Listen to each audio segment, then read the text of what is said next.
చేశారని చెప్పాడు. నేను నిద్రలో ఉంటే నేను అన్నాను, సరేలే నేను తర్వాత మాట్లాడతా, లేకపోతే ఆఫీస్ దగ్గర రమ్మని చెప్పాను.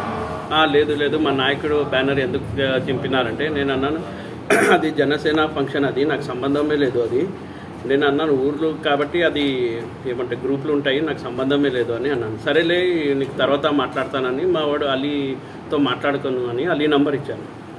సరే అని నేను ఏం పట్టించుకోలేదు. సరే తాగి ఉన్నాడు కాబట్టి ఏమంతా పట్టించుకోలేదు, నార్మల్ ఇట్లా కాల్ వస్తుంటాయి కదా అని నేను ఏమంతా పట్టించుకోలేదు. సాయంత్రం కరెక్ట్ 7:30 అప్పుడు ఇద్దరు గేట్ బయట మా గేట్కి బైక్ అడ్డం పెట్టాడు. నాకు ఎవరో వచ్చేసి అన్న ఎవరో గేట్కి బైక్ అడ్డం పెట్టాడని చెప్పారు. నేను చెప్పాను సరే తీయమని చెప్పాను ఆయనకి. తీయమంటే నాకు తర్వాత చెప్పాడు వీడియో ఫోన్లో కాల్ చేస్తున్నాడు అని చెప్పాడు. సరేలే ఆయనతో ఏం మాట్లాడతారులే అని తాగి ఉన్నాడని నేను వెళ్ళిపోయినాను. ఇంకా కార్లో నా ఫ్రెండ్ కార్లో నేను వెళ్తుంటే పరిగెత్తి వచ్చేసి కారు అద్దాన్ని గప్పని గుద్దినాడు. నేను ఏమన్నా యాక్సిడెంట్ అయినా అనుకుని బ్రేక్ కొట్టాను. ఏం రాన్నాను, మా నాయకుడిని అట్లా ఇది దూరం పెడతారు మీరంటే, అరే నాకు సంబంధం లేదురా బాబు అవన్నీ, నువ్వు ఎందుకు నా మీద ఇది చేస్తున్నావు అని చెప్పాడు. ఇంకా చేసుకోవడానికి వెళ్తే నేను మా వాళ్ళు అంతా ఇది ఆయన మీద కొట్టి పక్కన ఫుల్ తాగి ఉన్నాడు. ఆయన తాగి ఉండి ఆయనతో పాటు ఎవరో ఇద్దరు వచ్చారని తెలుసు. ఇద్దరు వచ్చారో ముగ్గురు వచ్చారో నాకు ఐడియా చక్కగా లేదు, అది పోలీస్ వాళ్ళు ఎంక్వైరీ చేస్తున్నారు. ఉన్నప్పుడు అన్నీ ఉంటాయి కానీ ఇట్లా పర్సనల్ గ్రడ్జ్ పెట్టుకోకూడదు. మన నంద్యాలలో ఇప్పుడు వరకు ఎంతమంది నాయకులు ఉన్నారో ఎప్పుడు ఇంత పర్సనల్ గ్రడ్జ్ ఎప్పుడు పెట్టుకోలేదు. ఇంకా మనం నంద్యాల అనేదే ఒక పీస్ఫుల్ కాన్స్టిట్యున్సీ. ఇది మీ చుట్టుపక్కన అంతా ఇది కూడా ఉండే కూడా, కానీ ఇక్కడ ఎప్పుడు ఏ నాయకుడు కానీ ఫ్యాక్షన్ జోలికి కానీ దేనికి వెళ్ళలేదు.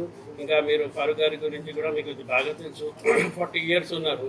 అన్నీ ఆల్ పార్టీ, వైసీపీ పార్టీ ఉండని, కాంగ్రెస్ పార్టీ ఉండని, అందరూ టీడీపీ పార్టీ వాళ్ళు ఉండని, పాత వాళ్ళు ఉండని, అందరూ బాగా కలిసిమెలిసి ఉంటారు. కానీ నంద్యాలలో ఏ రోజు కూడా శత్రుత్వం అనేది ఉండేది కాదు.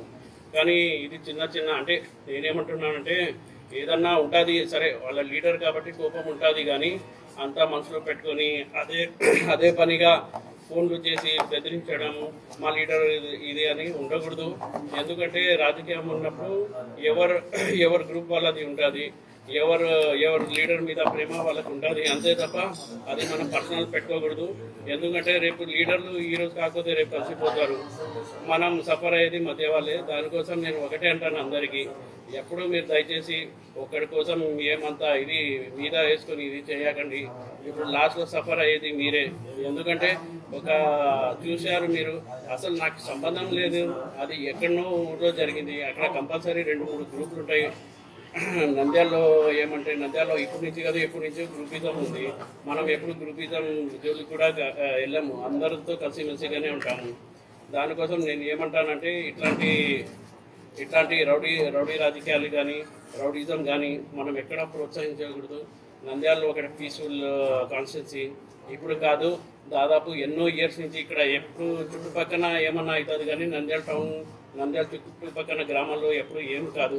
అయితే కూడా ఒక చిన్న ఇన్సిడెంట్స్ అవుతాయి, కానీ ఇట్లా ఒక నాయకుడు ఆఫీస్ దగ్గరనే వచ్చి మా నాయకుడి గురించి ఎందుకు అని అట్లా మాట్లాడే ఫస్ట్ టైం అనుకుంటాను. దానికోసం మనమంతా కొంచెం జాగ్రత్త ఉండాలి. మనం ఏదన్నా కానీ పర్సనల్ తీసుకోకూడదు.